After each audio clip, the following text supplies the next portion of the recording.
hi guys, we are ready. I hope you're ready. We're ready to talk about sales pages and branding today in today's creative brand chat. So for those of you who don't know me, I am Devin Danielle, and I build personal brands that honor you and your business. And I'm gonna real quickly just tell you the 2 reasons why I started these creative brand chats. So you know the story behind why we're doing this. And then we are going to talk to Liz. I always go like this, but it's actually over here in the recording. I just see myself at the top. Oh, really? Yeah, gallery view. You guys, we're getting used to this whole Zoom thing. So the first of the 2 reasons why I started these creative brand chats is just because I was having a ton of virtual coffee chats over Skype, which I'm sure if you are an online business owner, you do the same. But I would leave those conversations every single time thinking we should have recorded that conversation. It was so much fun, and there were so many good takeaways that other people could have benefited from the information that we were sharing. So that is the number 1 reason why I was like, I just need to start hitting record on some creative brand chats and just put them out into the world. So that is the first reason. And then the second reason is because I spent the first 2 to 3 years of my business preaching your brand is not your logo. Your brand is not your logo. But I want to go into now what is your brand then, and how different elements and different things that other awesome creative service providers, what they offer and how it plays into your overall brand. So we've already had a couple where we talked about sharing your imperfections and how to incorporate your imperfections into your brand story. And that was with Ashley. And we also talked to Callie, where we talked about how you can incorporate your overall brand in every single page of your website, and how you can do that through your website design. So today we are going to talk to Liz of Linea Mae. Say it right? Yeah. I've been saying her business name wrong for the last 2 years, guys. So I'm getting it right today. So we're going to be talking all about sales pages and branding, and how your sales page sort of fits into your overall brand, and how you can stay consistent within your sales pages. So I am going to let Liz introduce herself, because I know she is transitioning a little bit in her own brand, and she just went live today with her brand new website. Woo, woo, woo. So we're celebrating that, and you'll have to go check it out after today's brand chat. Yeah, we're dancing out. Okay, so Liz, tell us your golden circle 1 sentence. So what do you do? Who do you do it for? How do you do it? And why do you do it? So my golden circle is that I help online business owners grow through visuals and creative strategy so that they can build a recognizable brand that not only impresses, but drives sales. Oh, yes. It took me a while to nail that down, but I'm pretty happy with that. And that's exactly what I do. Yeah. I love it. We were just chatting a little bit before this, and I was saying the exact same thing, that I've been at this for 3 years, and it's taken me until this year to finally nail down really clearly what I do and how I tell people what I do. And we totally got geeky about Shark Tank, so maybe we'll get into that later again, because it's on the top of the brain. But first, let's just dive into the topic. And I know you are sales page guru right now, and you have a new service that actually walks people through, what is it called? Your something partnership.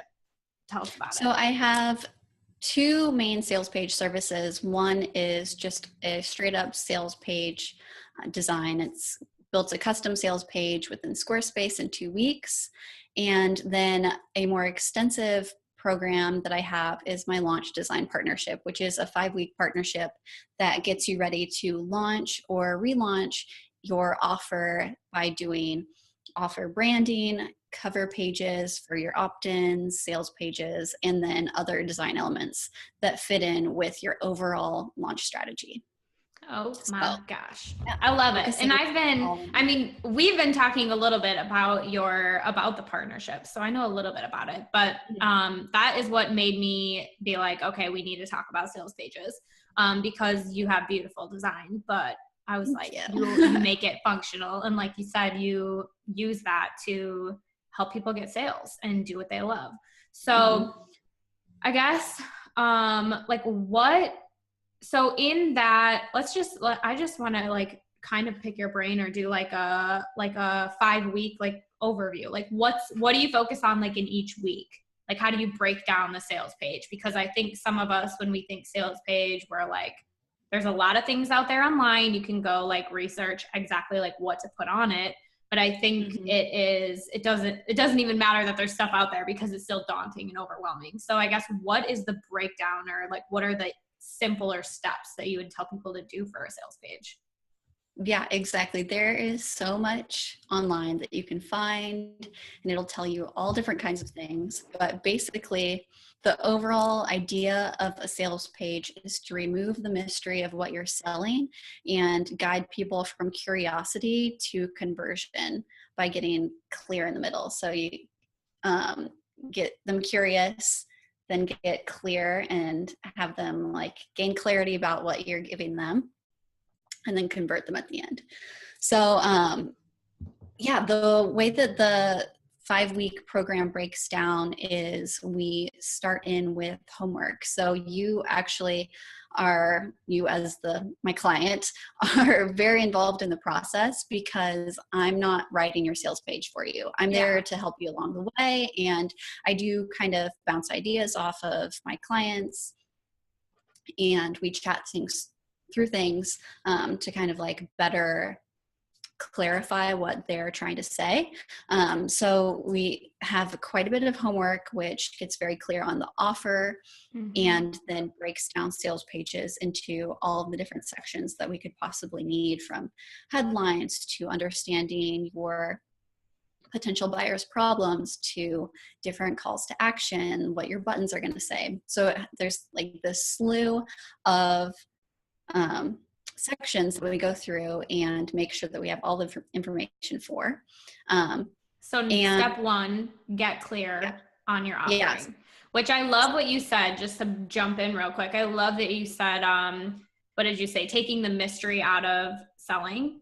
I think that is I just think that like one-liner is just brilliant. Like, because like if you think about it from your perspective, like what's something you're going to buy? You're going to buy something when you know exactly what it is and exactly what you're getting. And I think sometimes to view what you're selling as it's not a course or a program or a class, or it's not like a thing. Just like think of it first as an overarching, like, what problem are you solving, and like taking the mystery out of what they're getting. So I like that. It's like the first step is just like get clear on what you're offering, but also not worrying so much about what the thing is, but what result it gives you.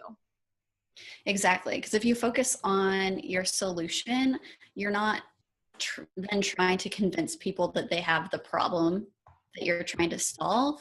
It'll filter out all of the people who don't need your solution, or filter in the people that do need it. So yeah, it's super important to just remove the mystery of what you're selling and make it work for you, instead of viewing selling your offer as like this big scary thing, which we don't start a business because we're excellent salespeople. Like we learn quickly that we have to sell in order to have a successful business. And that's where a lot of even just like anxiety and doubt come in. And so being able to use something so useful as a sales page to just reference everyone, to guide people to set up funnels for it. It's doing the selling for you. Exactly. Yeah. It's like your virtual sales assistant that you Love don't have it. to pay. Employee. Well, that's like your website is your number one employee. Your sales page is your number one sales assistant. Yep. I love it. And one thing I want to point out real quick too, before you jump on to step 2, is, and I know you're familiar with Courtney Johnson from the Rule Breakers Club, because we've talked about it before, but yeah.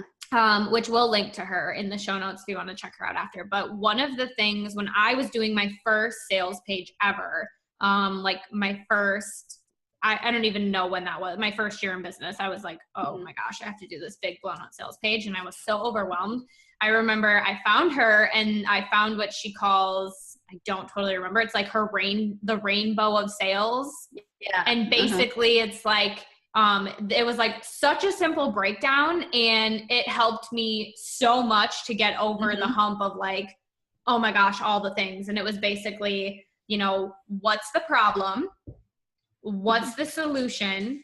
And then the thing that you are offering is the rainbow, is the bridge that gets that person from problem to solution. So exactly. If anyone out there is like working on their first sales page ever, or you already have sales pages and you're like, I need to simplify this process in my brain because I'm so overwhelmed. That was like the best thing for me when I was doing my first sales page, to get over the, like, all the things. It was like, okay, problem, solution, my offering is the rainbow. Got it. Yep. Exactly.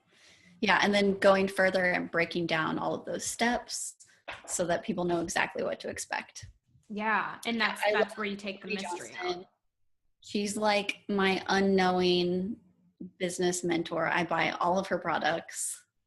I watch all of her videos. I read all of her blogs. So yeah, super important business resource there. Oh, I could totally jam about unknowing mentors with you. I just was like doing an exercise the other day where I like wrote down it was like asking who your mentors were. And I was like laughing because I listed like 8 people and I'm like, they have no idea they're my mentors, but I consider them my mentors. Yeah. Even just like random, well, not random, but just like podcasts that you listen to that you get so much value out of. You're like, they're speaking to me exactly. Like, I need this. They have no idea who you are. You're just like one of many listeners, but well, yeah. Oh, well, there are mentors and they don't know it, but maybe someday if you ever had the chance to meet them, then they would know. Yeah. Like my ultimate dream is to meet Brene Brown and be like, I just want you to know, you probably hear this from everybody, but you kind of changed my life. So thanks. So I feel you on the mentors, but okay. So we totally got on a tangent, but that was a good tangent because it has some useful information in there. If you're like, I need to simplify the sales page. So you said step 1 is take the mystery out of it and just like have the overarching, what is your offer? So getting clear about your offer. So what's the next step? So then the next step in the Launch Design Partnership is, so we have your homework. We've gotten very clear about your offer because it's very important for me to understand what you're selling to since I'm designing out the sales page. Then it would be to brand your offer in a way that aligns with your current business branding. Yes. So this works for either digital products or services. And I would say there are slight variations on what you can do with both, but my number one thing is that your offer branding doesn't look like it belongs to a completely different company than what it is. So it's going to use similar fonts. It's going to look like it's a part of your overall brand umbrella. So that's super important to like nail that down. Yeah. Oh my gosh. I love that you're getting into this because this is where I pictured us going with this conversation. Because I think that's another sort of thing we get when we have a new service or a new offering, or we have, we're looking at sales pages, as we get into all those like logistical questions, like, okay, do I need a new logo for this new offering? Does it need its own website? Like, how far out do you bring it from your existing brand? So what do you kind of suggest to clients, or is it just a matter of how big the thing is? Yeah, I think one of the main things that would lead you into having kind of like an actual logo for your offer would be if it has like a unique name and it's like a program within your business or like a product, I would say. If it's a service, it's kind of more tied to you. So I wouldn't stray too differently in terms of like logo design. You do want it to look like it's a part of your overall website, because you're probably leading them straight from your website. And I think it's also important to know that, you know, it's okay if you don't have like this totally unique name for whatever your offer is. Like if it's a service and it's like, I sell coaching for like healthcare providers, or I don't know, something like that. Like you don't have to brand that and have it have like some specific unique logo. It just has to be branded with your overall design that you already have in place. I always say clear over catchy. Like always, no matter what you're doing, I don't care if it's your name, your tagline, the name of a product or service, or your tagline in your business, or the name of your brand, like go clear over catchy every single time. So I love that, even with the naming your services or your offerings, keep it super clear. It doesn't always have to be some super catchy name. So clear over catchy.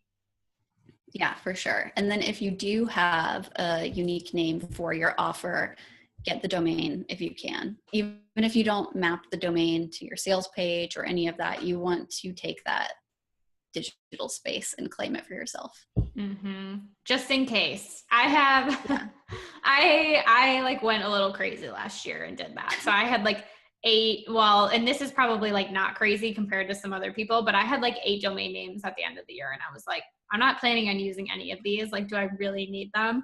So I went through and did a little cleaning house this year, but I do think that is a super smart tip, because that way no one else can claim that as their own. And obviously, I mean, I totally do not want to get into the legal stuff because none of us are lawyers, but I mean, that's also where things like trademarks and all of that comes in too. If it is like a bigger product or service that can sort of, that's living in its own space almost, like B School.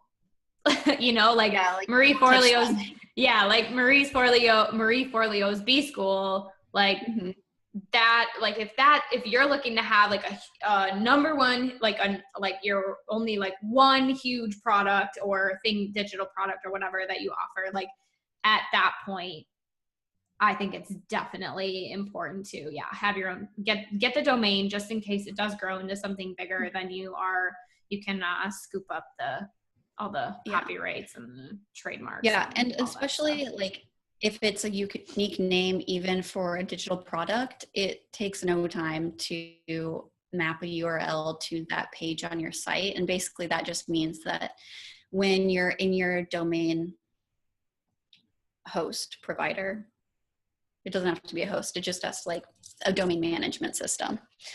You can say even that you want www, your offer, to link to whatever page on your website the sales page is for. So then you can get that to that page through either URL.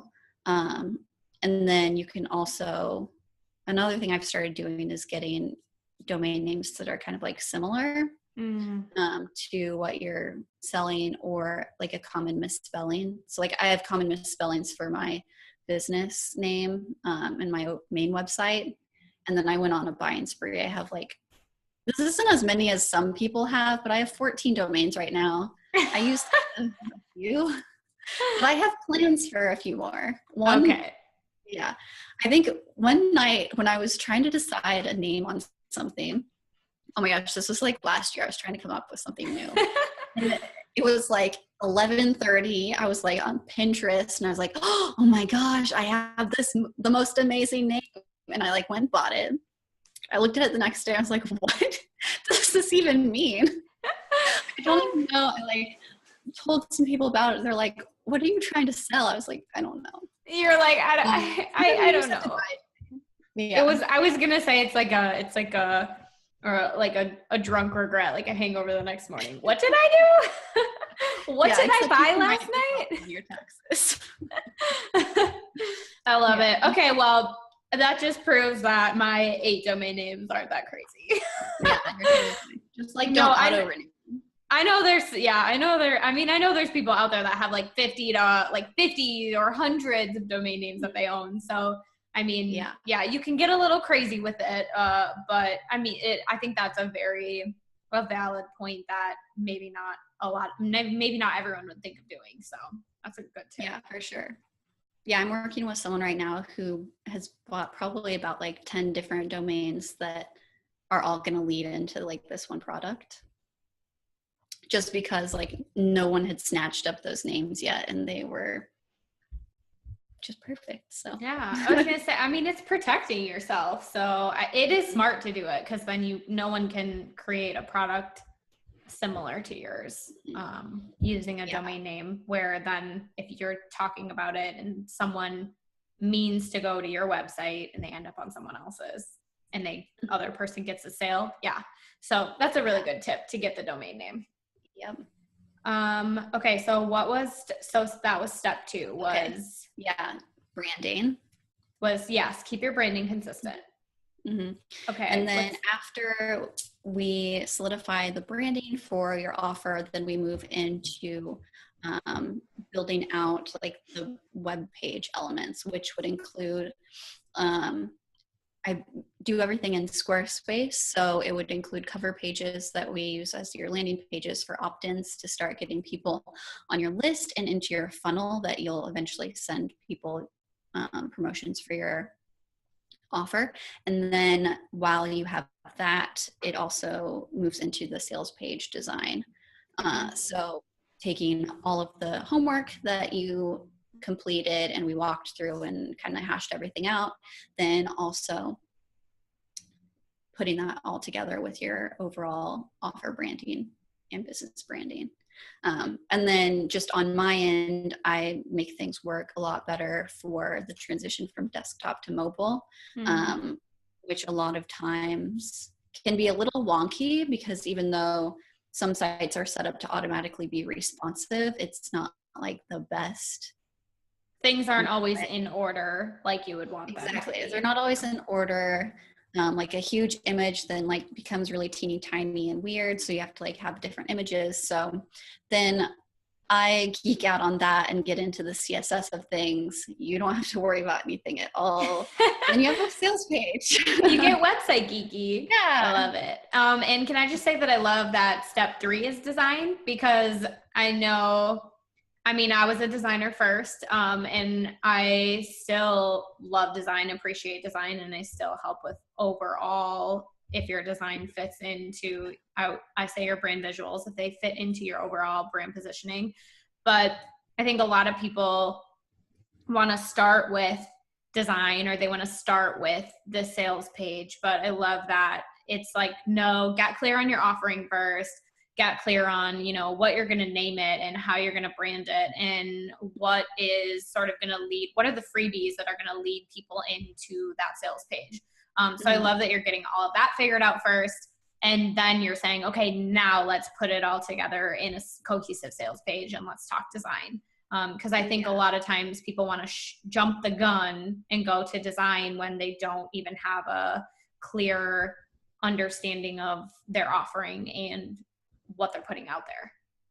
Exactly. And so like this launch design partnership is working in collaboration with people while they're also doing a bunch of like the admin side of things, like setting up funnels and putting together like how they're going to capture leads, or if it's a service, are they going to put anyone who applies for their offer into a lead capture, or thinking about that whole process, and being able to work on that part of the process. I keep saying that. So they're working on that while I give everything a cohesive look and design makeover for everything to live. Yeah.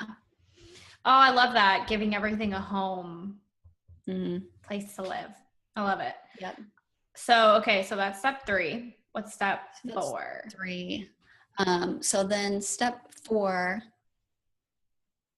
and this doesn't step 4 is also kind of like week 5, because sales page takes up 2 of those weeks. The design. Oh yeah, for sure. That makes sense. Yeah. So then at the end, you get all of the files, all of the design files, like Photoshop files, then the actual final images, like all the backup CSS, sometimes a few specific training videos, just kind of like walk you through some stuff on Squarespace if you need to like go in and edit yourself. That's another perk of having it in Squarespace. It's really easy for people to edit themselves and then also duplicate in the future for more sales pages. Oh, And that's a super smart point. So you can use that then, exact same sales page for a different product or a different offering down the line. yeah, like you can, even if it's not, so say you have like a huge sales page that has lots of different parts to it. And then you want to come out with maybe like a mini offering or like a low end of the price spectrum offer. And you only need a few of those sections. You can just duplicate over the sections you want, create a smaller landing page or smaller sales page for that, which kind of works more as a landing page because it doesn't have so many sections. And it's super easy to kind of like puzzle piece your way into Piece together. Yeah. And it keeps everything cohesive in your overall branding. Exactly. So that's awesome that it's there. Even, I mean, when the people are working with you through this process, they're getting the sales page for the actual offering that they're putting out there, but then they're also getting a sort of like like you said, like a puzzle piece or like a kind of like a template. A template, yeah, that they can like rework and edit to whatever they're offering next. I love it. All right, so then with that, then a few images to share with social media. That's what I was going to say. So the next step is putting it out there, right? Final step is get the thing out there to people. Yeah. So how can you promote it? I create mock-ups of, kind of like styled stock photography mock-ups for Instagram. And yeah, then you have your sales page ready to promote and get to work for you. So.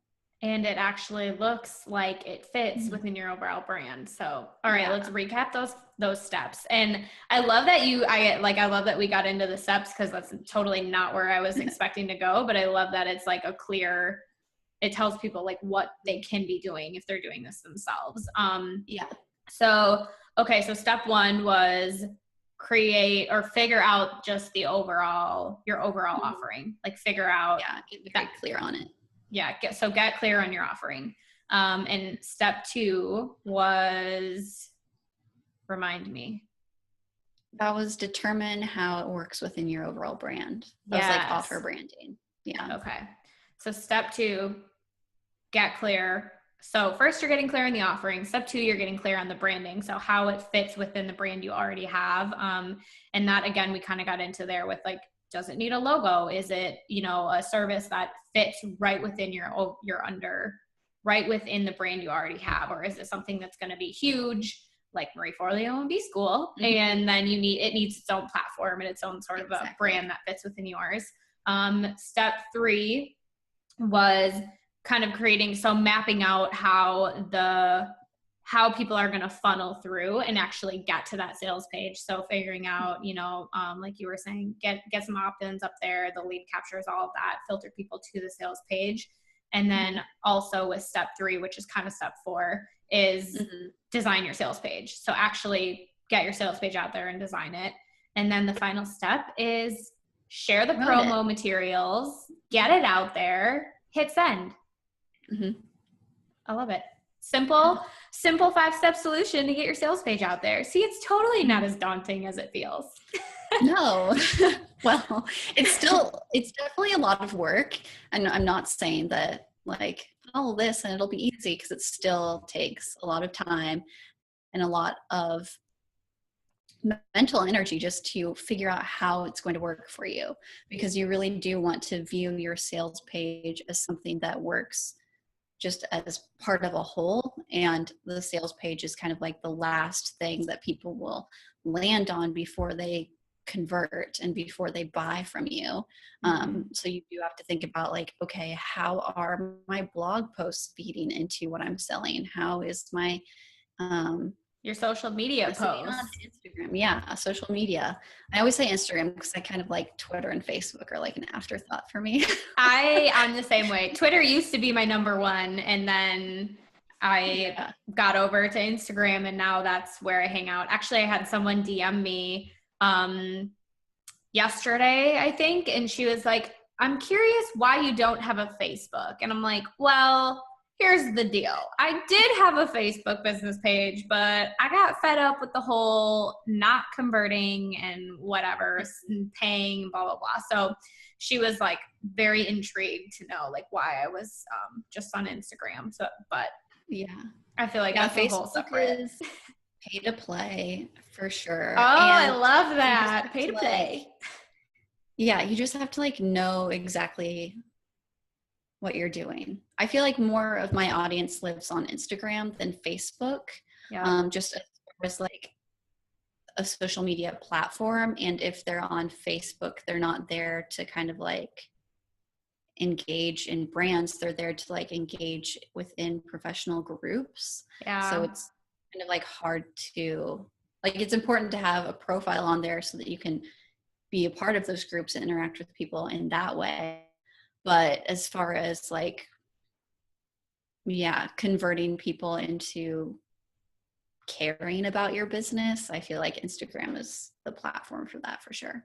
Yeah, I agree. I actually, I did the exact same thing that you're saying. So I had a business page, and then I was like, it was totally an afterthought. And my motto is always like, go where you love to be and go where your clients are. So if you do not love Facebook and your clients are not on Facebook, then I'm like, don't waste your time, don't even be over there.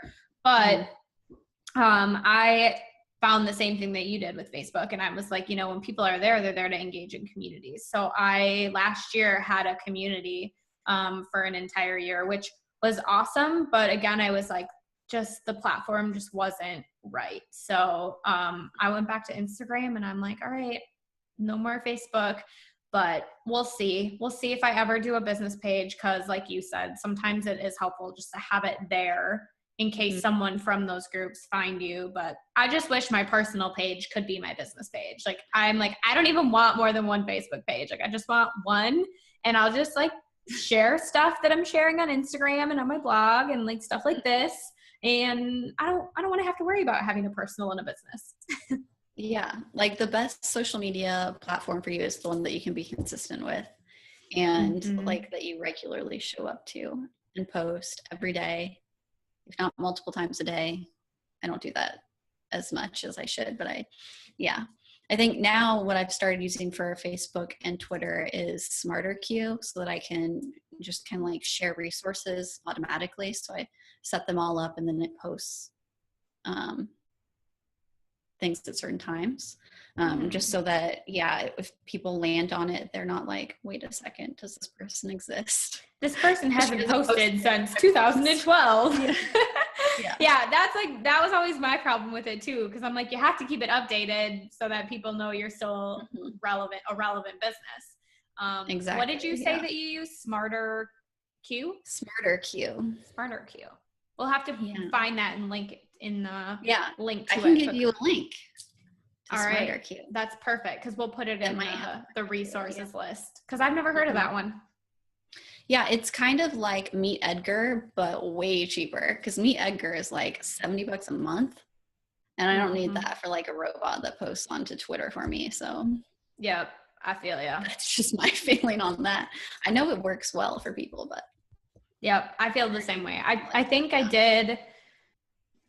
I don't know if there was like a trial period, but I think I did a trial period for that. But I don't know. I've just been, like you said, I've been on Instagram. So okay, so use your social media platforms. That's how we got on that tangent. Use your social media platforms to promote your sales pages, which I feel like is kind of an obvious one, but it's something, I like that you included it in the steps as like creating graphics that you can share. So you're not scrambling when you're trying to launch the thing in like the same week to be like, oh my gosh, I have to create a graphic and try to write a quick chunk of sales copy that doesn't sound salesy, that fits within my overall brand voice. So I like that you're scheduling that in ahead of time. Yeah. All right. Well, I guess, before I get to the final question, is there any like number one tip or overarching thing that you would tell people when it comes to building a sales page that fits in and reflects with the brand they already have, the existing brand they have? I would say the main thing is just to be consistent. So the way that you are talking to your audience and the imagery that you're using, don't do a 180 and have something totally new for a brand new sales page. So consistency is definitely key in maintaining and building that brand authority for your business. Mm-hmm. That's such a good point. Because if you write how you talk, and then all of a sudden your sales page is like super professional, like formal. Yeah, like people are gonna be like, what? Like, I don't understand. So I think that's such a good point. Just be yourself, be consistent. And if you're freaking out about the fact that it's a sales page, something that I do is I will literally, because I'm a talk it out person, I will literally talk it out with someone, or I will talk it into my phone and have it like in the notes app. I will just talk and it'll write it for me, and I'll start with that as a rough draft. Yeah, I've never done that before. I did that with my first sales page ever, because I was like writing, backspacing, and I was like, okay, this is not working. So I was like, I'm talking it out, and that was like my really rough draft, but it helped me sort of put the parts and pieces together in a way that was like a good flow. It's all about those puzzle pieces. Yeah. So, and I can send you a link to, I have a checklist for sales pages as well. And so it's like a checklist that goes through all the different sections you need for your sales page, as well as everything you need when designing your sales page too. Perfect. Yeah, I'm sure anyone listening would want to get their hands on that. I think I already have it. Did you put it on Instagram, and it's an email opt-in, right? Mm-hmm. Yeah, I scooped that up already. Okay, so final question is, what is the number one thing that has impacted the success of your brand and business? I would say that finally realizing that, this is tough. Because it might like ruffle some feathers, is that like, that's when right. Say it. Realizing that as a business owner, it doesn't really matter what I love to do. What matters is that what I do is solving a problem that people have. Yes. Oh my gosh. I'm writing literally my newsletter today. We were just talking about this earlier. We were talking about Shark Tank, and the brand love letter that I am sending out to my people today is all about, I had the same sort of epiphany or realization just watching the show, because it comes down to one thing, and the sharks are going to invest in your business or they're not, based on like this number one, like, I mean, obviously there's a bunch of factors, but if you don't have this one thing figured out first, they're not doing it. And it's, does your business solve a problem? And if your business or the thing you're offering is not solving a problem, it's not, I mean, the sharks won't invest. So that's a sign that maybe something needs to change. So I love that you said that, because I have had sort of that same epiphany lately, where I'm like, yes, I love to do these things, or I love to do this, but it's not about me. It's not about what I love to do. It's about how I can do the things I love in a way that solves someone else's problem, in a way that helps someone else. So I love that. And I think it's almost just like a mental flip, where instead of saying, well, I do this and I'm passionate about this and this is what I can do for you, it's more of a, what are you struggling with and what do you need help with? Okay, perfect. This is what I offer. This is the solution I can offer to that problem. Exactly. So, like removing yourself from the equation, not starting with I statements and focusing in on the person you're talking to. Yes. And I mean, I've said that before too, or I've talked about this before when, you know, someone lands on your homepage of your website, the first time someone's meeting you, they don't really care about you. Like they're like, people are selfish when they're first finding brands or businesses, and the first thing they're wondering is, how is this person or this brand or this business, how are they going to help me? Like, what's in it for me? So I definitely think the first thing you need to be doing is giving people that solution to their problem. And then once they're in your brand, they know how you're going to help them, then they're naturally going to want to know more about the person behind the brand, and they're going to want to connect with you and relate to you on that emotional level. So, which I mean is a huge part of personal branding, and I can geek out about that all day long, but I love that, you know, the first thing is make sure you're offering a solid solution to their problem. And then you can share a little bit more about you and your passion and what you love. Yeah. Once I understood that, it just kind of like definitely flipped a switch in how I viewed my business. Instead of like, well, like this is a service that I provide. Da, da, da, da. I mean, my business went through an entire restructuring last fall. And that's when I made the switch into focusing on design partnerships and sales pages and being able to help business owners when they're launching or relaunching or restructuring something in their business that ultimately helps them make sales. And that's where like my passion of collaboration and really working one-on-one with people and helping them comes alive. And then, yeah, I think it's just been like an interesting transition. Like once I understood that, everything seemed to fall into place, and it kind of made things a little bit more formulaic, which for me is reassuring because I know like, okay, to get someone to buy from me, these are all the steps that I have to do, and this is how everything works together. And then just making sure that everything I create and everything I do within my business has a purpose. It's not just me being like, look at these lip glosses I like, I'm writing a blog post about them, and they have like nothing to do with my business. So.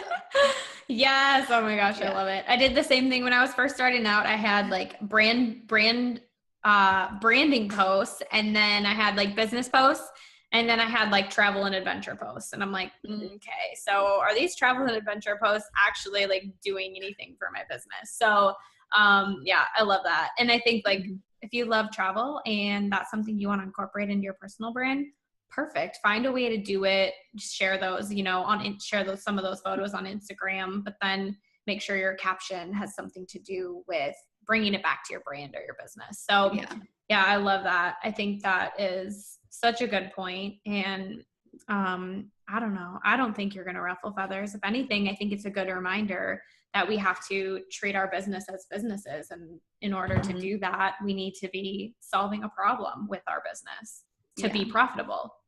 And in order to have a business, you have to be profitable. Yeah, exactly. Oh my gosh. I literally am saying that in my talk today from the Lady Boss Breakthrough Summit. Are you? That's awesome. I love it. Word for word, that's in there. I love it. Yeah. It just proves that it's true. Exactly. And if something isn't working, like, don't be afraid to change it. Like my business way back in the day started as doing wedding stationery because I just like fell into it. Like people needed it. I was like, yeah, sure. I do the thing. I can do it. Yeah. But it wasn't working for many reasons. You just change it. It's totally okay. I feel you on that. And I think this is another thing I could have a whole separate conversation about because my brand has been through a bunch of transitions since I started too. Like I did design, and then I was doing just brand identity design, and then I was doing coaching, and then I'm like, oh, I don't know, strategy. And at the end of the day, like everything I was doing came back to personal branding, but I just couldn't see that at the time. It was like, I was focused in on the things kind of like you said, like what people needed at the time. Like, yeah, I can do that. But yeah, so I think that's something to be said too about not only not only figuring out like what problem you can solve, but what problem you can solve that you are passionate about and that you genuinely love helping people do. So, I mean, it is still about you and what you're passionate about, but it needs to solve a problem as well. Yeah, exactly. It's just like making that work within whatever you're offering. Because I am at the core, I'm like a very strategic person. It's like I'm an INTJ, and that is just like strategy is my number one and logic. And so how can I apply that in a way for my clients that makes sense and works for them? And so it just like is at the heart of everything too. I'm with you. I'm an ENFJ.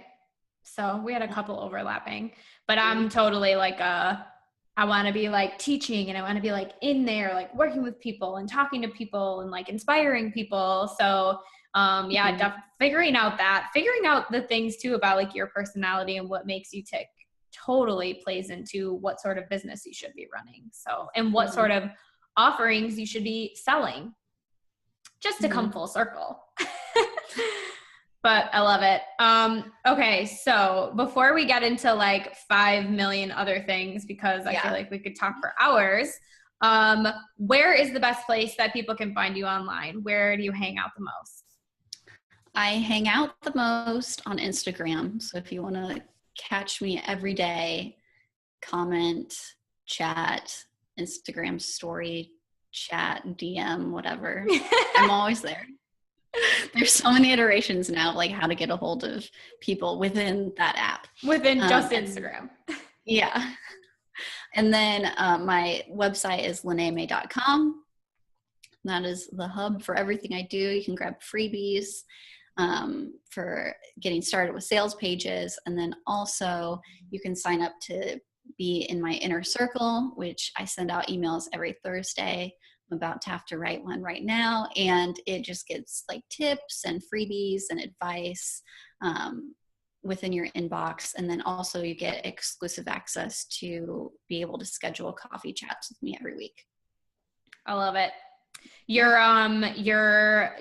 doing the inner circle and doing those coffee chats inspired me to bring mine back, because when I first started my brand and my newsletter, I was doing virtual coffee chats like I don't know, all the time. And I took them away last year because I was crazy busy planning a wedding, getting married, moving 5 times. And so now I'm like, okay, I have a little bit of time again. I want to chat with my people, chat with my community. So I'm bringing them back in my brand love letter today. So awesome. All right. So we will post links to all the places that you can find Liz. And then if you want more from me, I am in the exact same place as Liz is. I'm on Instagram. I'm on Insta stories pretty much every day. I'm always being like, hey, DM me your questions and let's do a Q&A. And then I also send out my weekly newsletters, which I call my brand love letters, on Thursdays. And I'm giving you tips too. So sounds like we're in the same places. And if you want, took your like Thursday. That's right. Thursday's a good day. We gotta. Yeah. Thursday's a good day to send them out. I don't know why. Thursday just always, for some reason, Thursday I always felt inspired to, if I didn't have one already written, Thursdays was the day like I could sit down and write something that was like inspiring. So I'm like, all right, Thursday's my day. So, all right. So if you guys want more updates about creative brand chats like this, or if you want more personal branding tips, make sure you are signing up for my brand love letter list. And if you want more from Liz, make sure you are signing up for her inner circle list. And again, we will put all of the links to that down below. So we're not going to leave you hanging. And thank you so much for letting me hit record on our creative brand chat today, Liz. Yeah, of course. All right. Bye guys. We'll see you next time.